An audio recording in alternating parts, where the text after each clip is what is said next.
How many, thank you, that was quick. How many of you would you consider yourself new to all this stuff about continuity? Yeah? Yeah? How many would you consider yourself all over it like ants and picnic? Yeah? And the rest in the middle somewhere? All right, brilliant. How many of you are familiar with the unam sanctum? It's worth counting.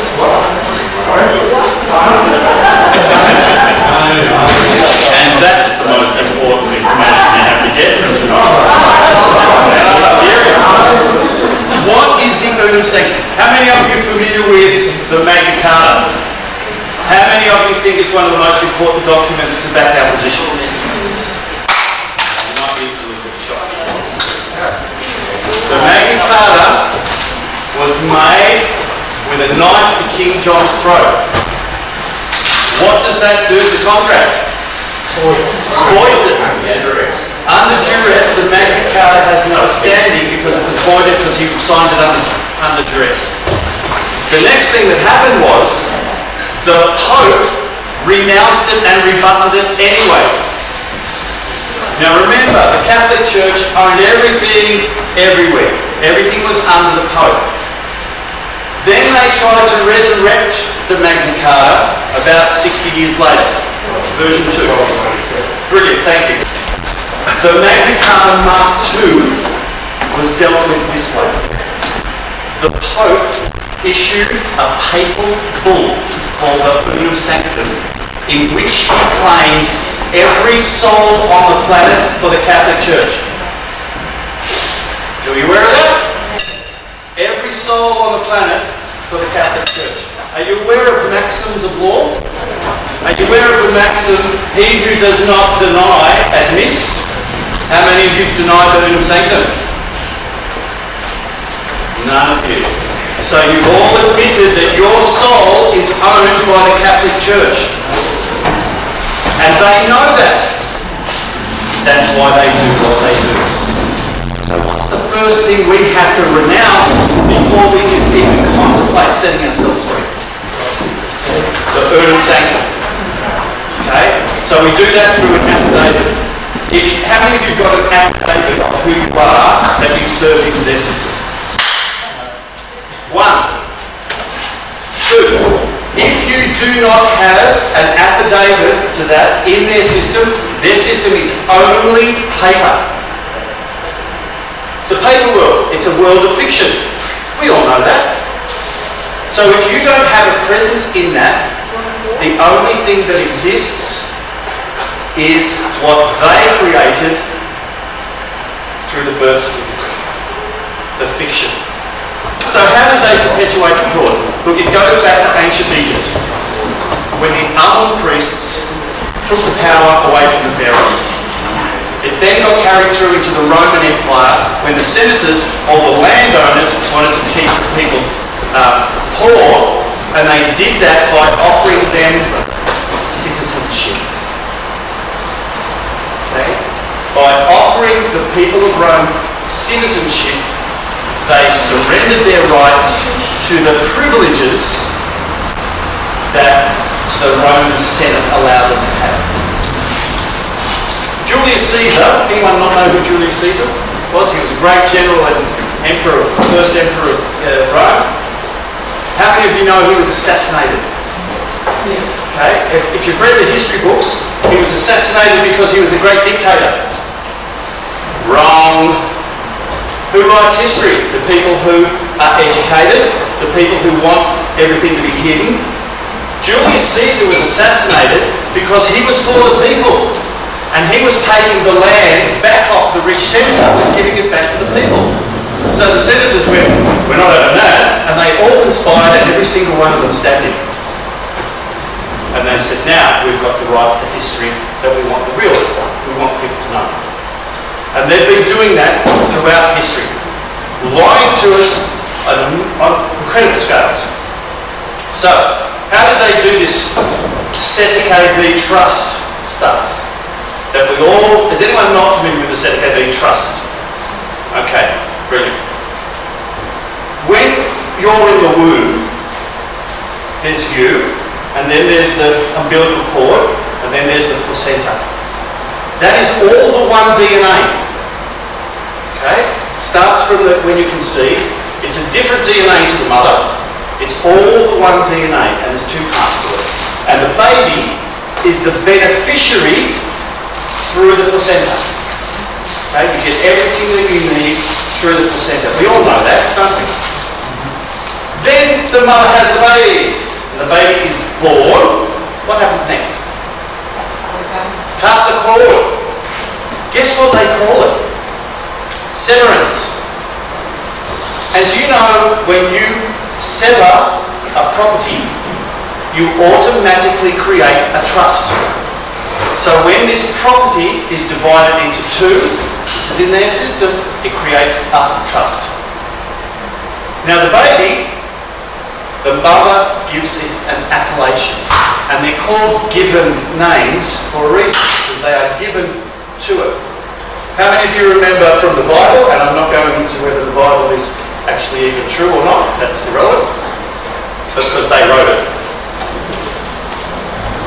Adam was given dominion over all of the creatures on the planet by doing what? Just happen to have one there. Beautiful. What did Adam do to get dominion over every creature on the planet? He gave them names. So if you name it, you have dominion over it. So what does the mother do when her bub's born? She names it. So she has dominion over it. But she doesn't look at her beautiful baby and go, oh, I'm going to name this Mary Jane Smith. She names it Mary Jane. And that's your living name.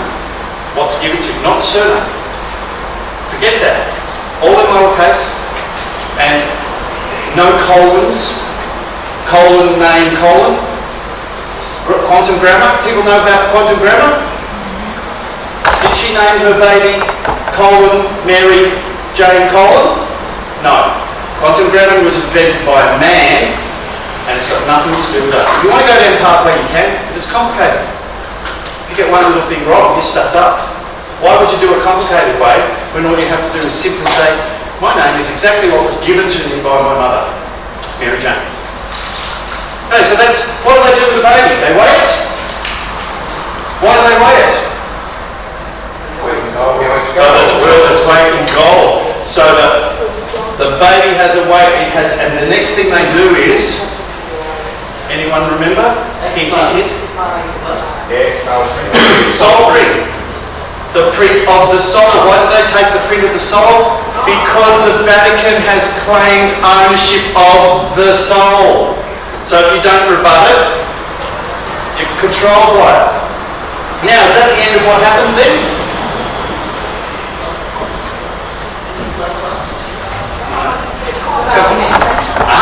What about the placenta? Those ladies who've had, it's like, oh, now we've got to birth the placenta. So the birth of the placenta. And what happens to the placenta? It's weighed because it's worth its weight in gold. Remember, it's the same DNA as the baby. And at the time it's birthed, it's actually still living. But most women don't say, excuse me, can you wrap that up? That's mine. What do? They abandon it. The placenta is abandoned. And under maritime law, the state sneaks in and salvages it. Because it's worth something. And they name it. And they name it Mary Jane Smith. They put a surname on. Sir means on. It's a name that's put on. They put the name onto the placenta to claim it under dominion. Has anyone ever told you that?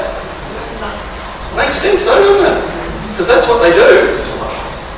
That's how they create it. And then from that property, they know there's a trust has to happen.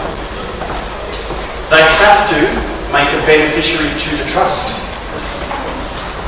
They can't call Joe down the road the beneficiary. Why not? Because the whole beneficiary situation situation, you, the baby, were the beneficiary of the placenta. They can't change that. So they make you, the living man or woman, the beneficiary of the trust that they create. But that's how they create the fraud.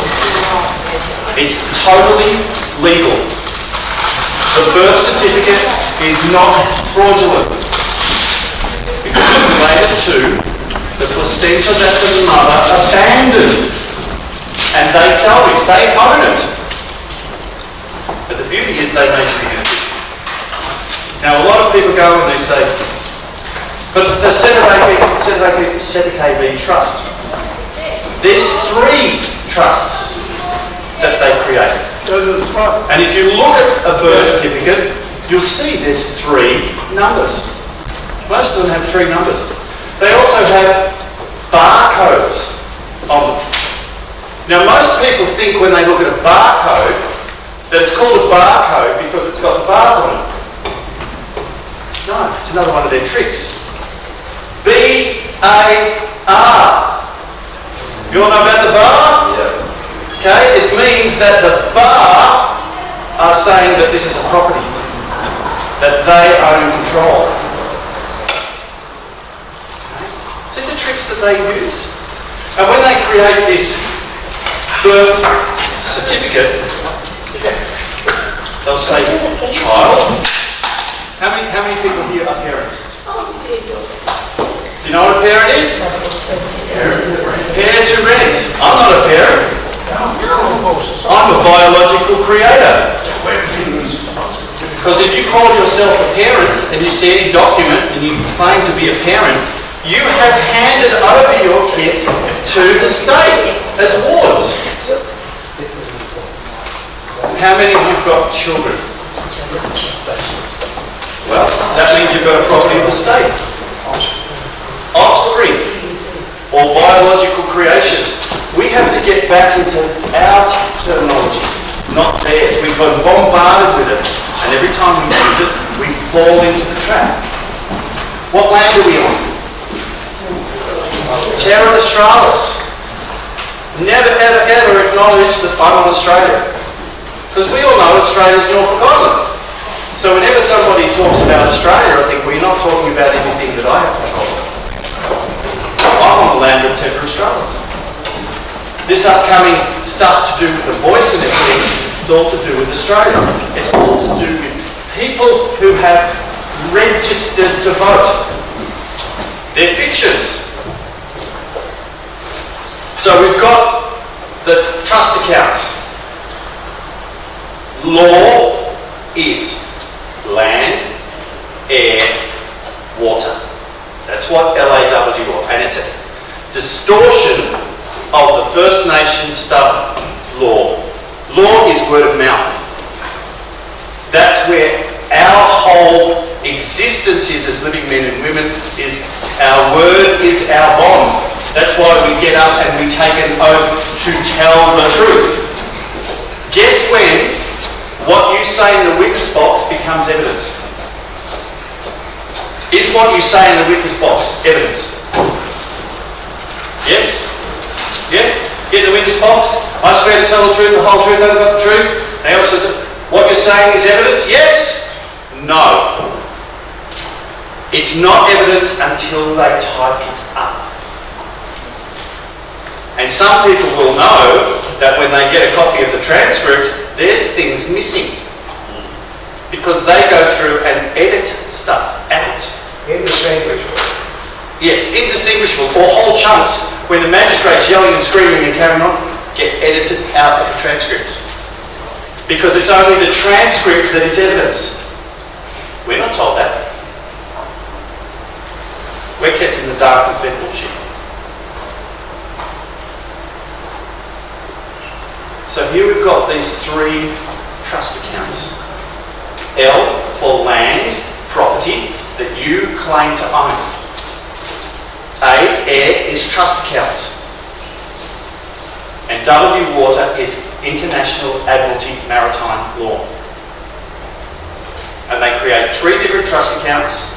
If you take the numbers that are on the birth certificate, you go to somewhere like treasurydirect.org, you punch those numbers in, you're going to find all of these bonds that have been created. And they're traded around the world. So if you were born in Africa and you come and live here, the Africans sell the bonds to the Australian government. It's a share market. Everything they do is business commerce because they treat you as chattels. But they're not selling you, they're selling the bonds related to the placenta. Then, when something happens, they use those names and they double dip and they get, this is how they make the money. When you go to court, there's a fine made out. That money has already been lifted out of those bonds and distributed to the magistrates, etc. And then they get you to replenish it because you don't know. So that's how they perpetuate the fraud, by continually using these fiction names.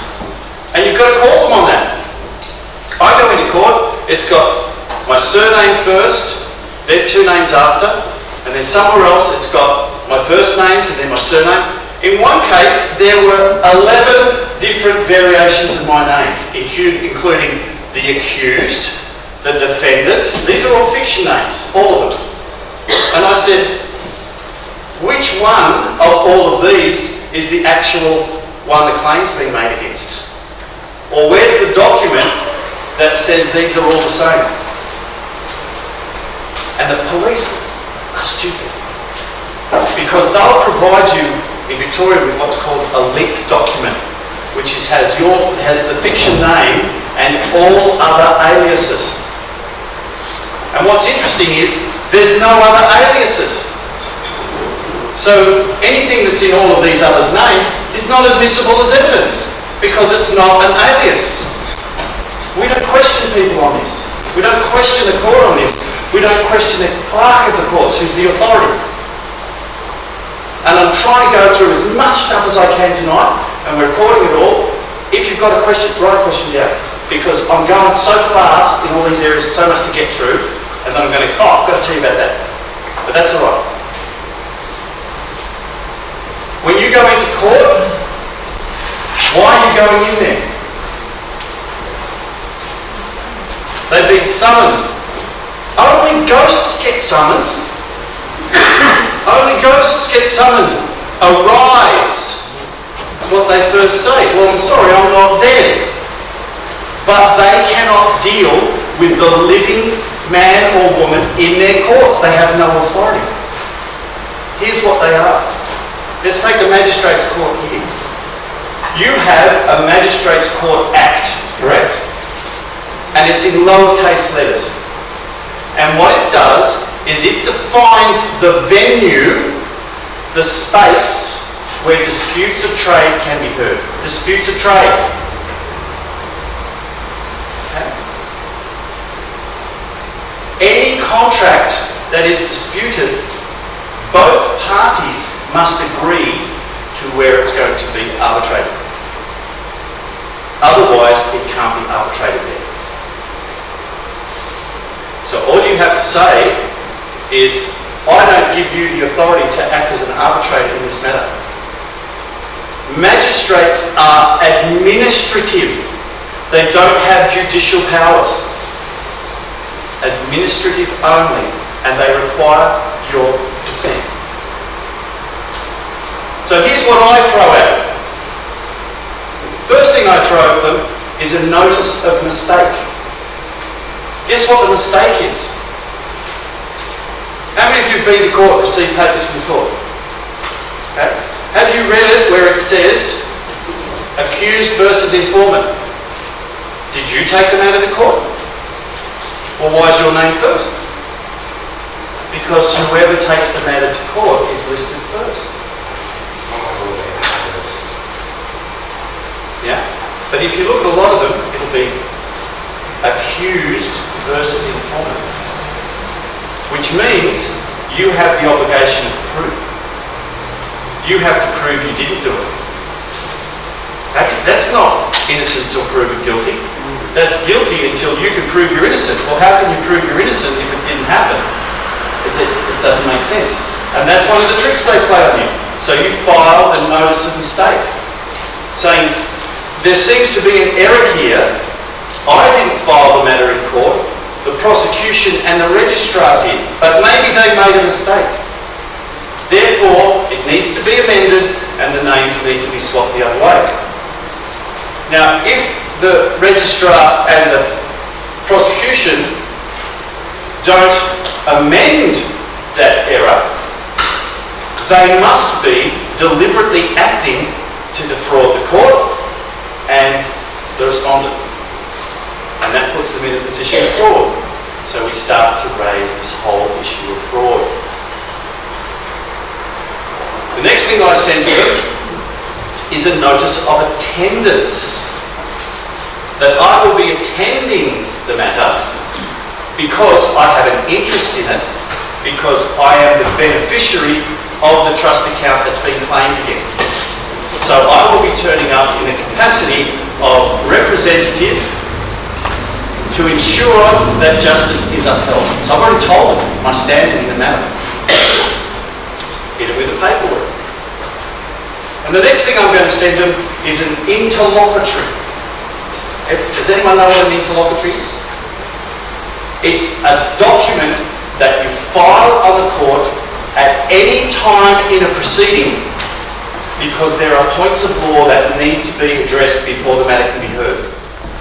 So in my interlocutory, I'm saying, what jurisdiction are you holding this under? Under what jurisdiction has the prosecution filed this matter? Because I can't defend it until I know what the jurisdiction is.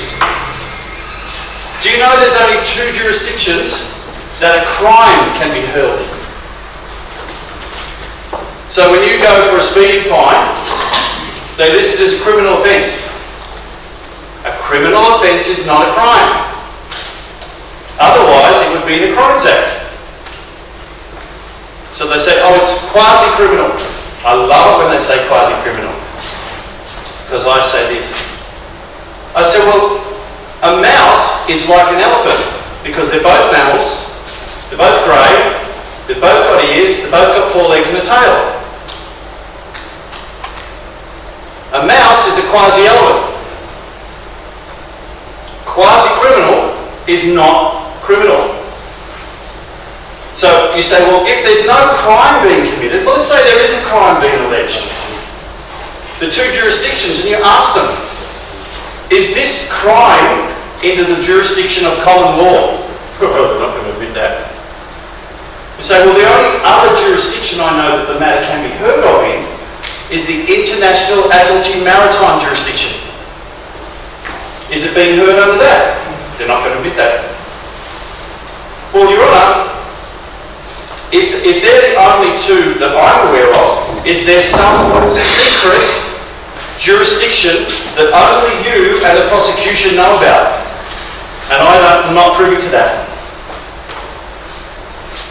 You're exposing all their frauds and all their bullshits. But the way to do it, you've got to have all the paperwork first so that you can say, I refer you to the notice of attendance. Because here's what they'll do. You're standing back here and they ask, are you Mr. Smith? You say, sorry, are you speaking to me? Yes. Oh, permission to come aboard? They go, oh. I said, what? Do I have permission to come aboard? Because that's a ship. Everything they do is a ship. If you stand up at the table here, what have you just done? Without their permission. So you're in dishonour straight away. You're a stowaway. So you've got no rights whatsoever. So I say, permission to come aboard. They keep going on. I just say, I'm still waiting for permission to come aboard. And eventually, reluctantly, they go, permission granted. So thank you very much. Just confirming, Your Honour, that now I'm aboard, you have a duty of care to me as a passenger on board your ship. I'm not having any of this sort of nonsense in my court. Oh, excuse me, Your Honour, can you provide me with a bill of sale that this is your court? Because I thought this was a court of the people. This venue is created by the people for the people.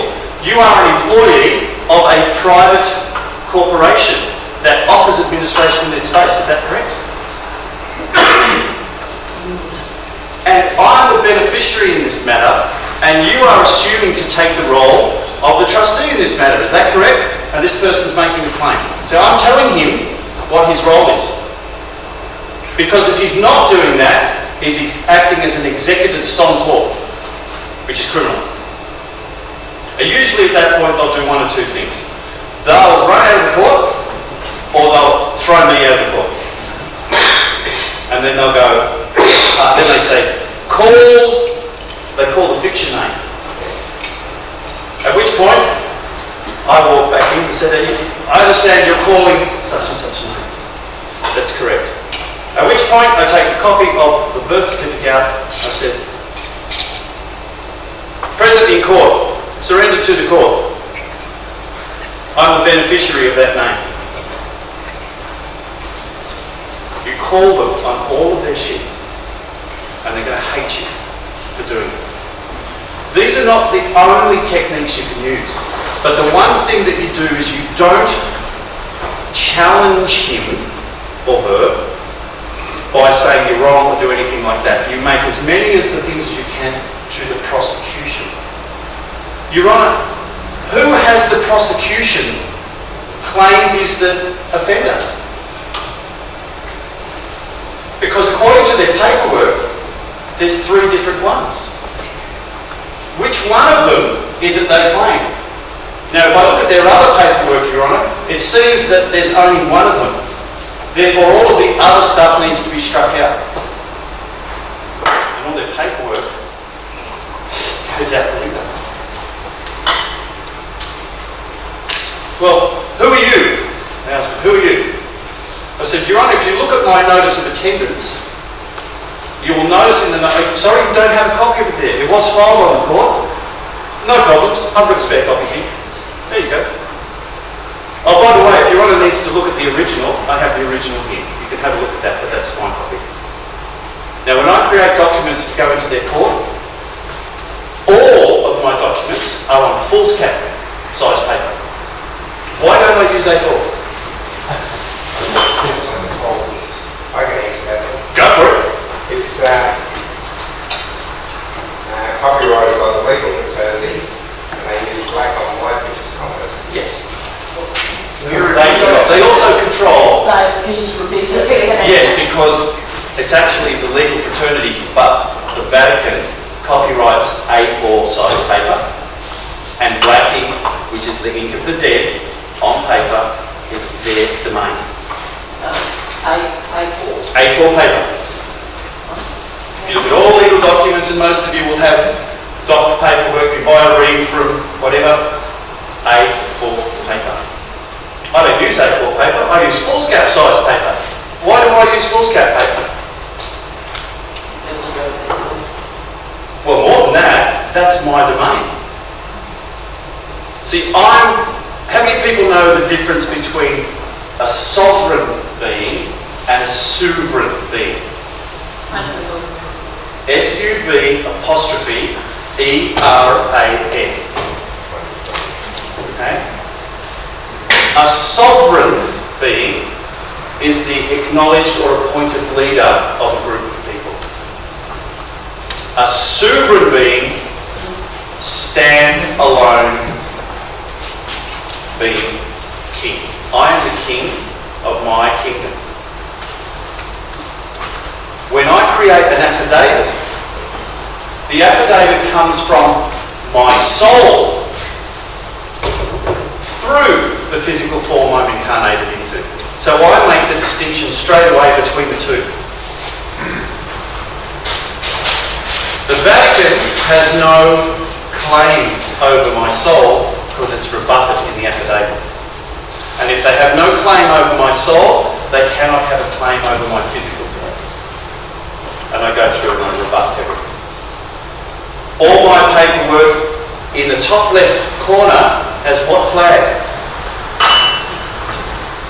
Why do you put a flag in the top left-hand corner?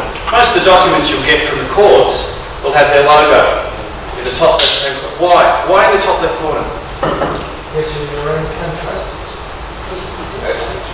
Why is it in the top left corner? This is so simple. When I tell you, you'll go, oh, duh.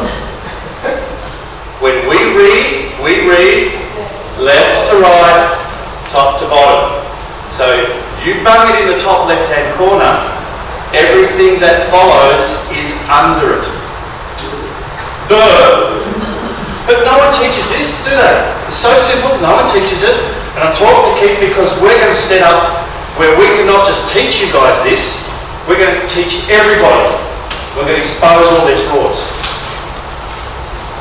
So, what do I put in the top left-hand corner? Red flag. The red flag, the red exit flag? Let's talk about that in a minute, because I don't do that. You cover your own flag. Yes, my own flag. I stand out of my own jurisdiction, and everything that I put in my documents is under my jurisdiction. Why don't I use the red exit flag? What's in the top left-hand corner of the red exit flag? The butcher's apron. The Union Jack, as they call it. Yeah, the butcher's The apron. butcher's apron. What's in the middle of the Union Jack? The red cross of...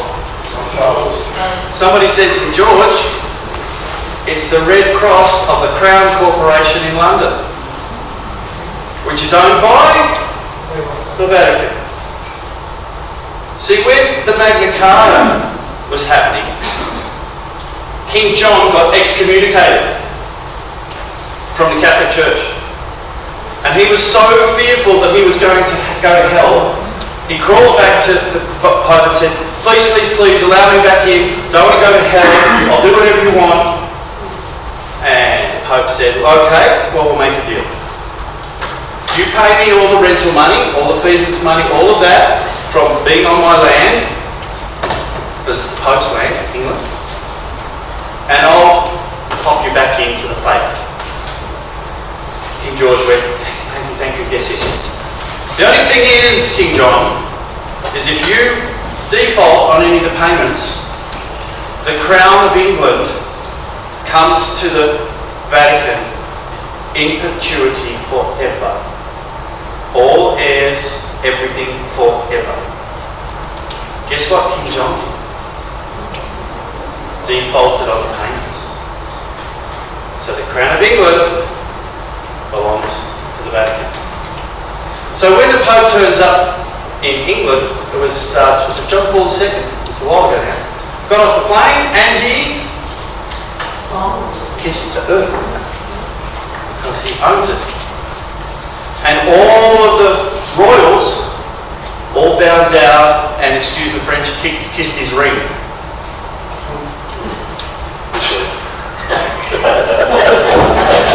I love the terminology because you just go, yeah, that's exactly what happened. We call it sucking up someone's ass. But yes, they kissed his ring.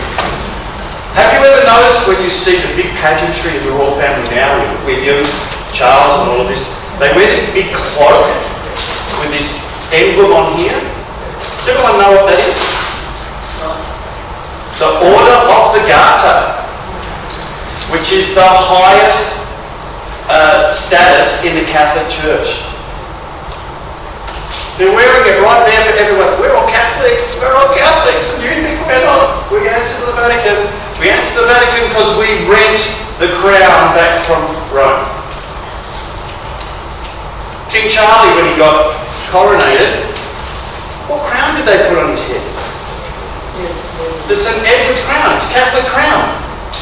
Totally there in front of everybody. And when he walked out of the church, what crown did he have on his head? He lost the St. Edward's crown. It was the imperial crown. They did a switcheroo. Sorry, what was the crown? It was the imperial crown. What did you say it was? It wasn't the St. Edward's crown that he got crowned with. When he walked out, he had his crown. And the coronation stone was stolen in 1959. That was a fake. So the whole thing was a facade to keep the masses dumb and stupid, and then in charge. So there's this huge deception that's been going on. And the question is, what are we going to do about it? Because it's one thing to know what the problems are. Because these simple frauds, once you get it, you'll see it in everything they do. Absolutely everything you go. I mean, how do you know when a politician's telling a lie? Their lips are moving. Yeah, every time they speak. And it's the same with their paperwork. Every single piece of legislation that they create says, who's responsible? The person. The person is the fiction. That's your placenta trust account. So when they drag you up and they try to say this, you say, that doesn't apply to me. I'm not a person. I went into Vic Roads down there years ago, said, oh, I want to pay the registration. Oh, okay. And they put it up and I said, no, just the registration, not the insurance money. Oh, no, you can't do that. You have to pay both. I said, then why are they both? Because I'm going overseas for 12 months. I'm going to put my car in a garage. Don't need the insurance. And it's more expensive for me to re-register it when I come back rather than just pay $70. Oh, we can't do it that way. I said, I know you can't because it's a fraud. And then when I purchased another car, I filled out the document and I crossed out all the misnomers and replaced them. Handed the form over, she punched it in, handed me out a piece of paper. I said, oh, I'm sorry dear, you've registered my car to a fiction, to a corporation. She said, well, that's you, isn't it? And I said, go back and look at the form. Did I write that? No. But the computer automatically changes it. I said, I know it does, because it's fraud. It's committing the fraud. It's been programmed to commit the fraud. Oh, well, we can't register it to you. And they put this in writing, because I always get stuff back in writing. We can't register it to you because we can only register a vehicle to a corporation or an individual. And we do not recognise you as an individual. Because an individual is a single person. Now they use the term natural person. A natural person is a living man acting for the fiction. It's not the fiction. They have all of these misnomers that they use, and you get so used to seeing them, you go, I'm not falling for the bullshit anymore. I'm going to call you on it. Now the secret to all of this is your affidavit. Because when you do your affidavit, and you serve it on all of them, Chief of Police, Chief Magistrates of the courts, Heads of the government, you serve it on all of them in their living man or woman capacity, acting as. And you give them 28 days to challenge it with an affidavit. Everything that they want to challenge must be in an affidavit under the threat of perjury. And so I'll give you 28 days to challenge it. If you don't do that within 28 days, it will stand as the contract between you and me, and it becomes the law. Because in their system, the most powerful document is the unrebutted affidavit. That's not me telling you that, that's them telling you that. So if you don't have this affidavit in their system, guess what power you have? None. And they will just play around with you to get the money. Alright, what jurisdiction are we under at the moment? Military. A lot of people talk about the Constitution. They back everything on the Constitution. I never use the Constitution in any of my documents unless I'm pointing out some problem with them. I never use it to support my case because we're under martial law. We have a foreign company, corporation, called the Australian Government, which is based on Norfolk Island, offering administration of this land because no one else has. See, the First Nations people, when they were here, when they got offered administration, we don't need administration, we'll just go about our business. That's okay. When the white folks come in here, we'll offer administration over the land. And the white folks said, well, okay, because they've been dumbed down to believe it from overseas. Now, if I go back to the Magistrates Court, I'm jumping around a little bit because something flashes into my head that I missed to tell you this. Remember how I said that the space, the Magistrates Court, was the lowercase legislation to create the venue? The capital lettered Magistrates Court is one of these foreign organisations offering administration in dispute resolution. Nah, don't like shoes blue. I want my shoes red. So I'll have a jury of living men and women determine this matter, thank you. You've got the right to that. Any one of you can ring up and say, I want to book the magistrate's court for a hearing. Cost you $850 a day for the magistrate. They try to charge you, and then you say, sorry, the court was set up for me by the people don't pay for that. A foreign administration might pay to use the court that's set up for the people, but I as a living man don't pay for that. I've got police who've arrested me, and I've sent them notices of request for better and further particulars concerning allegations of their false arrest, armed kidnap, armed robbery, etc., etc., and I've asked for all of these documents, which they normally would have to supply. Body cam footage, all of those things. I get a response back from the Civil Litigations Unit, refusing to provide all of that, even though I've told them it's evidence. They're withholding evidence deliberately. That's 10 years in jail. When I got pulled over by a cop and he wanted me to ID himself, I handed him a copy of my affidavit. He said, what's this? I said, that's my contract with your company. He stuck it over the windscreen. Nothing to do with me. So I suggest you read it, mate, because it is to do with you. Because all of the things you're doing now is on my time. Because I haven't committed a crime and I'm not disturbing the peace. The cops don't know this, but they wear two hats. They wear a hat as a constable. A constable must act independent of any external source to act if there's a crime in arresting someone or in keeping the peace. And then they've got another hat as the officer of the capital-lettered entity of a military organisation. So when they come in to arrest me, I said, can I just confirm this, guys? Are you acting as officers of the capital-lettered Victorian Police? And they're stupid. They go, yes. Thank you very much.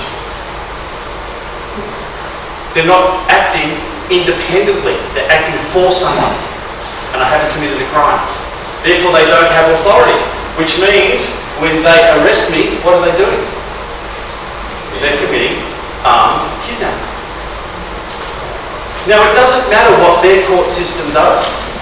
Eventually, they're going to realise they're in deep shit.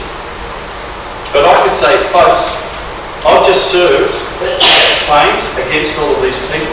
I'm holding a court 6 weeks from now, right here. I need 20 people to act as a jury, etc. Just letting you know, you can bring as many people as you like, because all of those cops are on trial. Do you think they're going to get a case and win? And we need to understand, we used to have courts all the time, until about 1912, when this administration came in and said, we'll run all of that for you.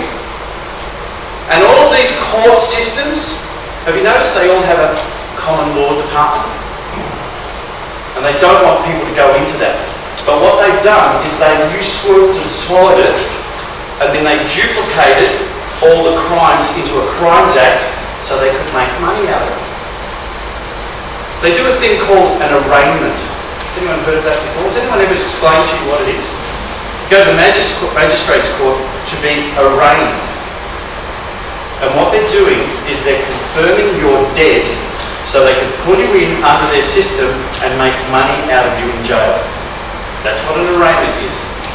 To make sure you're dead and you say, no thank you, I know I've murdered 40 people and stole all their money, but I'd like to be judged by my peers. And they'll say, that's okay, we'll offer you a jury trial, No thank you, I don't want a jury trial, I want trial by jury. There's a difference. Because trial by jury means the jury makes the decision and the jury determines the penalty. Whereas a jury trial, the judge determines everything and controls everything. So what they've done is they've duplicated our system and convinced us that that is the system. But did our system go away? No, it didn't. It's still there. We're just not using it. How many people have heard of Brian Shaw? Brian Shaw? Yep. Brian spent 20 years basically trying to get a grand jury on counts of treason. That's an act against the monarch. Has the monarch made a complaint? How can you get a trial of treason up if the monarch hasn't complained about it? So there's a little bit of flaw in his thinking because he's working under the Constitution, which is not valid anyway because we're under martial law. So all the time that he spent pushing, has he got a grand jury up? Never. But if Brian stood here and said, folks, I'm having a jury trial in 6 weeks' time and I'd like you to attend and I need 12 people for the jury or 20 people for the jury, 23. Yep, he'd have it. People would be bashing down the door to come in. We have the solution. We're just not exercising it. It's not what we have to do that's important. It's what we have to stop doing. We have to stop believing that, oh, you have to give your license when you pull over. You've got to do this. This copper that took the affidavit off me, he didn't keep it. So when I got to cross-examine him in court, I said, well, you handed this document? He said, yes, but it's nothing to do with me, so I put it back. I said, well, did you read it? No. Well, how do you know it had nothing to do with you? Because I was doing such and such, it just didn't. He didn't know how to answer that question. When I got in the witness box, I pulled out the document and the judge tried to trick me. He said, is that the actual document or is it a copy? I said, oh no, Your Honour, this is the actual document that was handed to it. I've kept it because it's evidence in the matter. And Your Honour would be aware that tampering with evidence is a 10-year penalty. Committing a criminal offence, tampering with evidence. That particular judge determined that I was a person before any evidence had ever been adduced. So we're standing up and talking and he says, well, I'm determining that you're a person. I said, really? Can I have that in writing, please? No. I said, so you're determining that I'm a person, although no evidence has been adduced by the prosecution to say that I am. And he realised he was in deep shit. And I let it ride. And I objected probably 20 times. And every time I objected to something he did, he said, yes, we've already got that. I said, yeah, I know.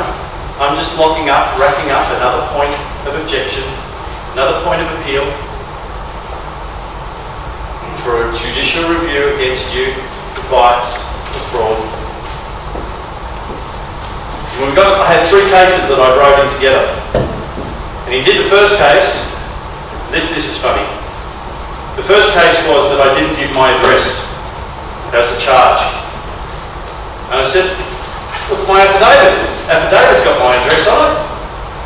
The judge going through it and he goes to the prosecution. He said, well, it says here on the affidavit, address planet Earth. And the judge says, well, it may not be specific, but technically he stated his address. So he dismissed the charge.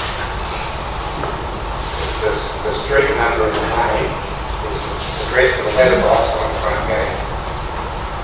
But it says, didn't give address. And he said, no, he gave an address. It was just not specific for what you wanted to do. So he dismissed the charge. The other 2 charges were to do with a person doing such and such, and he upheld them. And then he wanted to go on to the next matter. Well, I said, no, you've got to dismiss yourself. You've had at least 20 challenges that you've been biased and do all of this. And then he stops and he starts talking because he has to now confer with the prosecution. And he's going, the question of whether I would be seen to be biased would be by an independent person sitting in the court, and I have to rule that an independent person sitting in the court would perceive that there was a bias, so I'm going to dismiss myself from the future two cases. Guess what that did to the first case? It had to be voided because he just admitted that anyone in the court would have seen that to be a bias and he should have dismissed himself at the point because I trapped him into the whole thing about the person and all that sort of stuff. So we've got to go in there and we've got to be smart, but it's the paperwork we throw in. And I use this analogy. Would you get into a ring with Muhammad Ali, Joe Frazier, Mike Tyson and expect to even get a punch in? They're going to bash the bejesus out of you from pillar to post. But what if you could stand outside the ring and throw in pieces of paper that causes them to fight amongst themselves? Which is the best option? Okay? And it's important that we don't get into the ring because we then become a combatant in a military war and they can do whatever they want to us.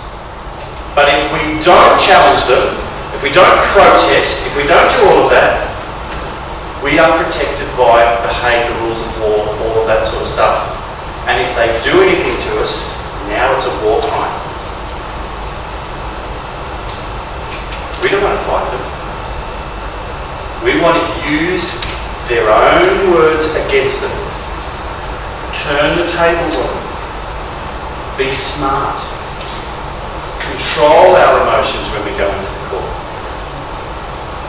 I'm there, I get the magistrates and everything going, I'm not putting up with this, I'm not putting up with this nonsense. Can I have a ruling on what about this is nonsense? I stay calm.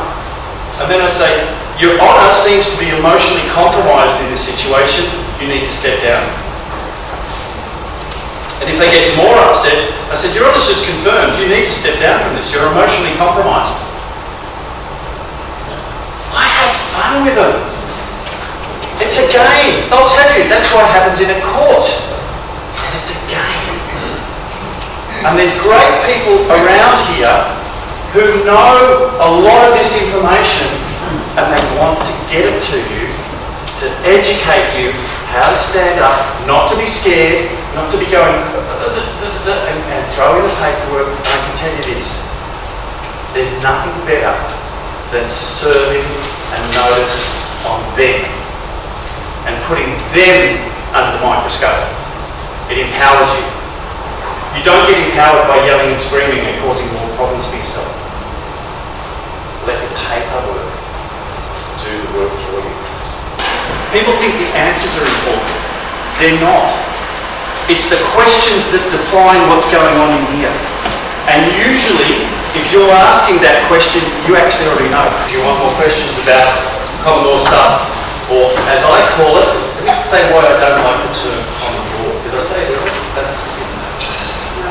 Because common law is the law that was derived on the commons back in England in the 1500s by the barons who wanted all of the benefits while they still kept slaves on their land. So it wasn't for the people. In 1992, there was 5 common laws used. We need to get back in touch with the First Nations people to help them understand the simple things that they can do to reclaim the caretakership of this land. With your house, who owns a house? Oh, you fools. You don't own your house. We know You that. just own the piece of paper. But if you get a piece of paper from the First Nations people granting you caretakership of that land, the stinking government can't do anything about it because they have to take you to court, to the High Court, to determine who has the authority. The First Nations people or them. And we already know the answer to that. If they sell it off, they sell off their rights, which they're going to try and do, then the land is vacant. But if we, in the meantime, as the living men and women of Terra Australis, get recognised, then they can't move in. But they're already sold the rights. They can't sell the land. They have to have a contract with God. Because God created the land. They can claim they do, but a claim is not fact. And all we have to do is say, where's your bill of sale from God? Happy to do that, happy to consider it. You provide the bill of sale because that's your laws. That's the way you operate. We call them on their own bullshit. Alrighty, so... Can I say, isn't it easy to annihilate those kind of laws and say, well, Australia, whatever it is, whoever it is, doesn't follow them anymore? We can't annihilate their laws. You can't tell a corporation what they can and can't do. No, because we do not want any corporations. It's illegal and unlawful and in treason. So why should I accept anything here? Why should anyone living in Terra Australia accept anything? Quite simply, because you have no right to tell someone else what they can. As a living woman, definitely I can.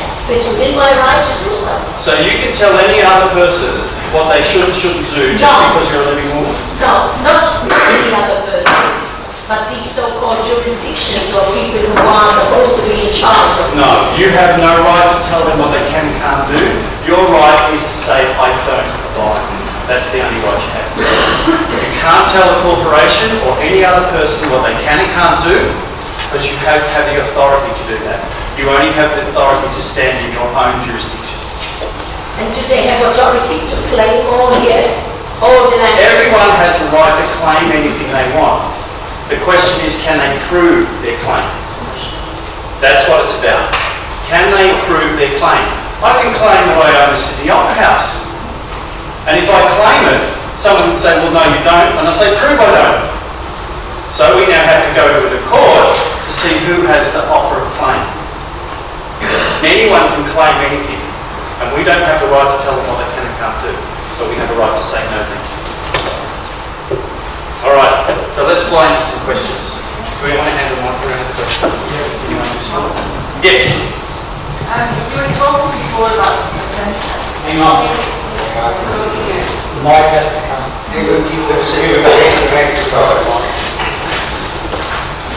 I feel like it's Jerry Springer now. You were talking before about the placenta. Yep. And I've got a few friends that have had their lotus birth where they keep the placenta with the baby until it falls off. So how do they make that claim? Like when I suppose if they still get a birth certificate? Well, this is the mistake they made. My daughter's a lotus birth. She doesn't have a birth certificate. And we trick the system into providing her with a passport and getting her on Medicare, and she's not actually on their system. Clever. Use their system against them.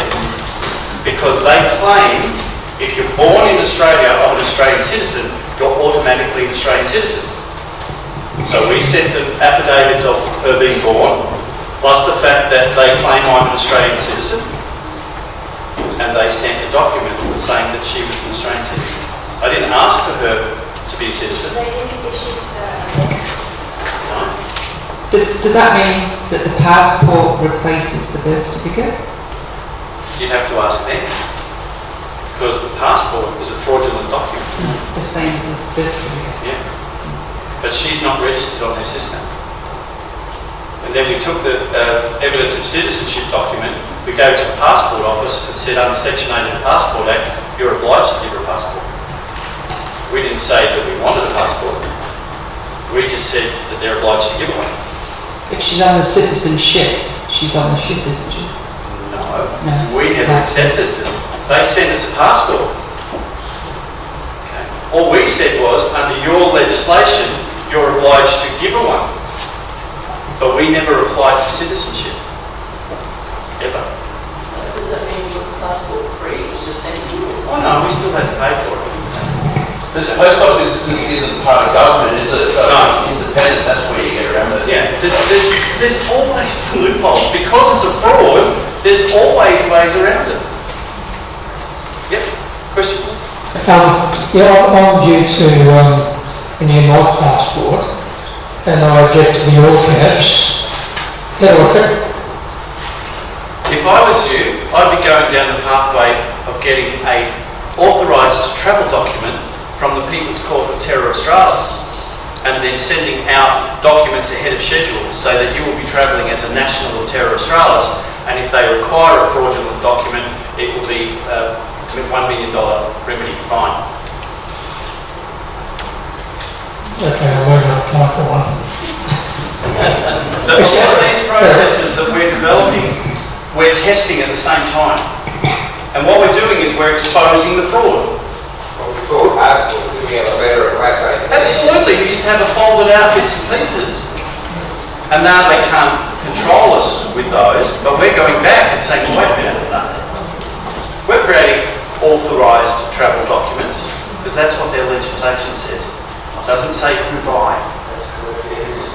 Yeah, it says authorised travel document. Well, it's authorised by the People's Court of Terra Australis, which is recognised in their system because it's registered as a name. Licenses, travel. Travel, same thing applies.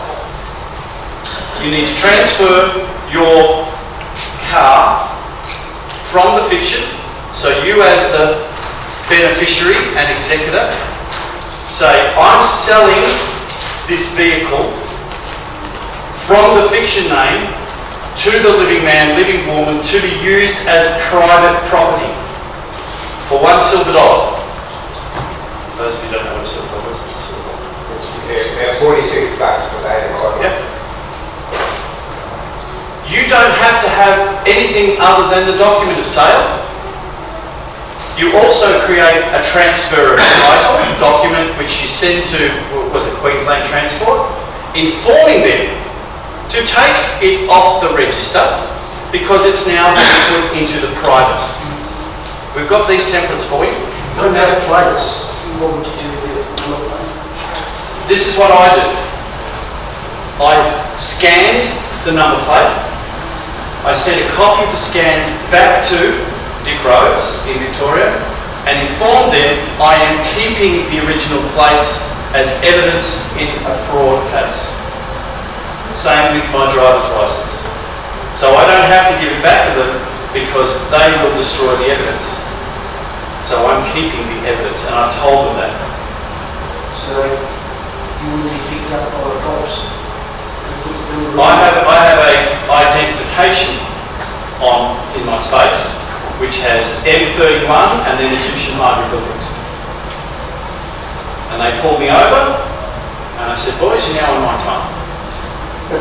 Because I have diplomatic immunity. I'm travelling in my own private property. You're outside of your jurisdiction. You're now on my time. And the schedule has already been provided to your boss and not challenged. So they are breaking the contract. So RBTs and stuff like that? Yeah. The thing you can do with an RBT is if they stop you and they say, blow into the bag, don't say, why are your chips too hot? I don't like that one, it's too hot. What you say is, I am more than happy to blow into that bag provided you pay my performance fee. They'll say, what's your performance fee? I said, $250,000. Right, just blow into the bag. You accepting my performance fee? I'm contracting them. They say, oh yeah, sure. Thank you very much. Blow in the bag. Then you send them an invoice for $250,000. Because they agree to your contract, conditional contract. You never refuse. Never say no, never refuse, always conditional acceptance. Always. Conditional acceptance, conditional. Why conditional acceptance? They're an army, remember? If you refuse, you go into combat with them. So the bills keep telling what I'm going to give you something. Eventually, I'll just take the house. I've got commercial liens against 6 cops that are over $70 billion each now because of the interest. But I'm not doing it for money. I'm doing it to break their system. But I will be calling in and I'll take everything that they've got at the time. If the time's right, I'll say, right, calling in all my commercial liens, bang, bang, bang, bang, bang. You're losing your house, you're losing your superannuation, you're using your car, and I'm going to be garnishing funds from you for the rest of your life. Alex, wouldn't it be a reasonable thing to suggest that if we learn that and we all do exactly the same thing, there's all these little fires and now they understand. At the moment they ignore things because they're ignorant. Yes. But when we start doing what you just described, when you teach everybody to follow that exact protocol, then the whole constabulary will understand, won't they? Absolutely, you're spot on, Keith. And when, let's say everybody here suddenly does that, the cops are pulling over every second car, hitting them with bloody this one, clogging up their system, because now every single one of those cases, we're hitting them with all the follow-up documentation. Now these magistrates sit there, used to going through 60 cases a day, and they get a slice of the pie for every one of them. They're already complaining that they're only getting through 40% of what they used to get through because of people like me who take up the court's time with them arguing, they could say these bloody sovereign citizens are clogging up our courts. And the reason they're saying that is because they're not making the same money they used to make. We're hitting them where it hurts. And the suicide rate is 6 times more than the national average now.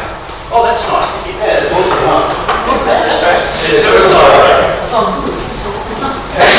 See, the power really is with us, not just individually, but collectively. And the minute we start expressing that, if you turn up to court and if you all guys are all sitting in the gallery and the magistrate starts bullshitting and carrying on, and you decide, I'll go first. You, under section 42 of the bench book, you need to dismiss yourself because I have knowledge of this matter and I believe you're acting improperly. And then you stand up and say, I too, under section 42, believe that you are acting improperly, that must step aside. In the bench book, he has to step aside. That's how you put the jury back in a magistrate's court. What they do though, as soon as they think... Only one. Only one has to to object. But if they systematically go one up after the other, what are all the police never going to do? Say, shit, we can't bloody stop all of these people. And it's on the record. Oh, I know it's a fact. He has to step down. Section 42. No, I can't remember what's it's section 21 in the Victorian bench book. But go online, punch in Magistrates Court Bench Book, Queensland, and have a read.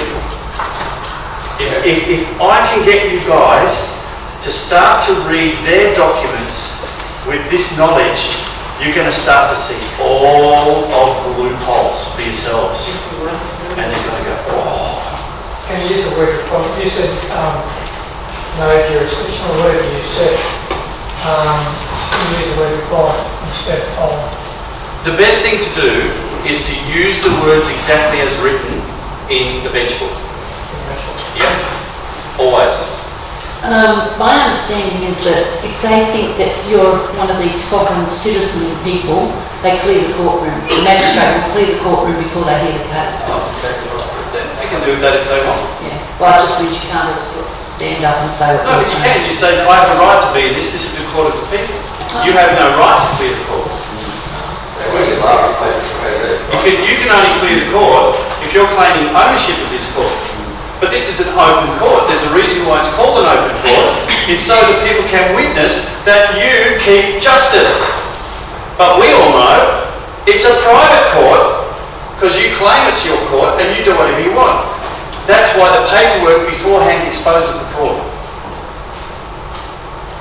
Today in court,